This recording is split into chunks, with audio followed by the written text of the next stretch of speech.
మా యొక్క ముఖ్యమంత్రి రేవంత్ రెడ్డి గారు భద్రాచలంలో ఇందిరమైన కార్యక్రమాన్ని ఈరోజు 5 లక్షల రూపాయలు ఇస్తూ రామారావు వారి యొక్క పాదాల చెంత ఈ యొక్క కార్యక్రమాన్ని ఈరోజు చేపట్టడం జరిగింది.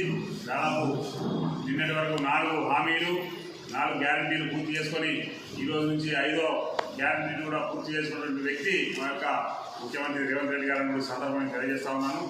ముఖ్యంగా మొన్న కేటీఆర్ గారు మాట్లాడుతూ ఎక్కడ నీళ్ళు అందుతలేవని వారు చెప్పడం జరిగింది. D86 కావచ్చు, D87 కావచ్చు, ఎప్పటికైనా నువ్వు వస్తా అంటే ప్రతి ఊరు తీసుకుపోతా నేను బిడ్డను కాళేశ్వరం 1,00,000 కోట్ల అభివృద్ధి చేసి ఈరోజు కాళేశ్వరం ప్రాజెక్టు ఉంచినావు. నీ హయాంలోనే ఆ యొక్క కంపౌండర్ కావచ్చు, ప్రాజెక్టులు కావచ్చు, బ్యారేజ్లు కావచ్చు, ఒక్క చుక్క నీరు లేకుండా నువ్వు కిందికి వదిలేసి ఈరోజు నీళ్లు లేవని కాకపోతే దొంగ అంటే భుజాలు అనుకున్నాడు. నువ్వు నీ బావ ఓరు భుజాలు అనుకున్నాడు. ఈ సందర్భాన్ని తెలియజేస్తా ఉన్నా.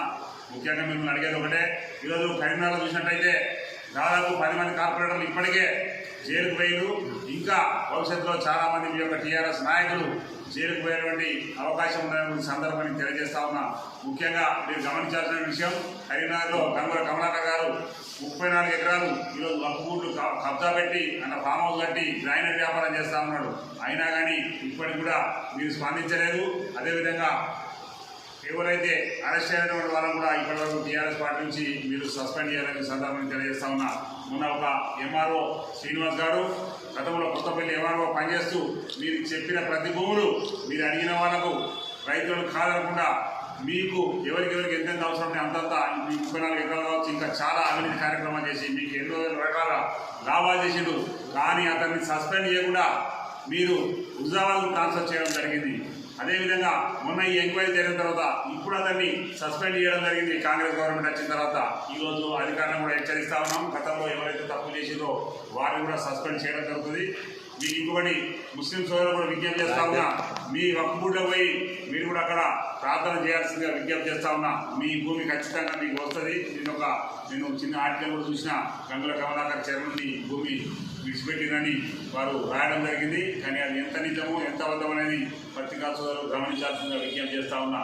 మొన్న కూడా హెచ్చరించినా మళ్ళా హెచ్చరిస్తా ఉన్నా, ఇప్పటికైనా ఎవరైనా మంచిదే కబ్జాదారులు వారి భూములు ఎక్కడెక్కడైతే కబ్జా చేసిందో ప్రజలే కావచ్చు, పేద ప్రజలే కావచ్చు, ప్రభుత్వ భూములు కావచ్చు, తక్షణమే వదిలేసి వారి జాగాలకు వెళ్ళిపోయినట్టయితే క్షమించడం జరుగుతుంది. కాబట్టి తప్పకుండా ఇది గుర్తుంచుకోవాల్సిందిగా విజ్ఞప్తి చేస్తా ఉన్నా. మరొక విషయం ఏంటంటే బండి సంజయ్ గారు కూడా హెచ్చరిస్తా ఉన్నా, ఈసారి ఎవరైనా మంచిదే మా యొక్క కాంగ్రెస్ పార్టీ అభ్యర్థి కరీంనగర్లో గెలవబోతున్నాడు. వారికి సంపూర్ణంగా మేమందరం సహకారం చేసి రాబోయే ఎన్నికల్లో వాటిని అత్యధిక మెజారిటీతో గెలిపించడానికి సిద్ధంగా ఉన్నాం. రేపు ఎల్లుండో ఎలక్షన్ నోటిఫికేషన్ కూడా రాబోతా ఉన్నది. కేటీఆర్ గారు కావచ్చు, కేసీఆర్ గారు కావచ్చు, మొన్న కూడా చెప్పిన మీరు నలుగురు ఏదైతే కేసీఆర్ కావచ్చు, కేటీఆర్ కావచ్చు, హరీష్ రావు కావచ్చు, అదేవిధంగా కవితక్క కావచ్చు, ఇప్పటికైనా మీరు నిజంగా దమ్ము ధైర్యం అంటే రోజుకొకరికి పార్టీ నుంచి బీజేపీ పార్టీలో చేరుతూ ఉన్నారు. మీరు నిలబడే కాలం వచ్చింది, కానీ మీరు భయపడతా ఉన్నారు. మీరు డబ్బులు పెట్టుకుంటే నిలబడతామని మీ యొక్క పార్టీ నాయకులు అంటూ ఉన్నారు.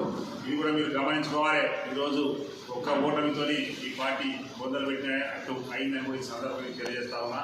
దాదాపు ఏ అవకాశం వచ్చినా ఏది వచ్చినా మిస్టర్ గంగుల కమలాకర్ మీకు కూడా రోజు దగ్గర పడ్డాయి. మీరు కూడా జైలుకు పోయినటువంటి అవకాశం ఉన్నది. కాబట్టి ఇప్పటికైనా ఏమేమైతే మీ తాబేదారులు కావచ్చు, మీ గుండాలు కావచ్చు, మీ రౌడీలు కావచ్చు, వారందరూ యొక్క భూములన్నింటినీ వదిలేసి వెళ్లాల్సిందిగా మరొకసారి విజ్ఞప్తి చేస్తా ఉన్నాం. జై హింద్. Komatireddy Padmakar Reddy working president Karimnagar.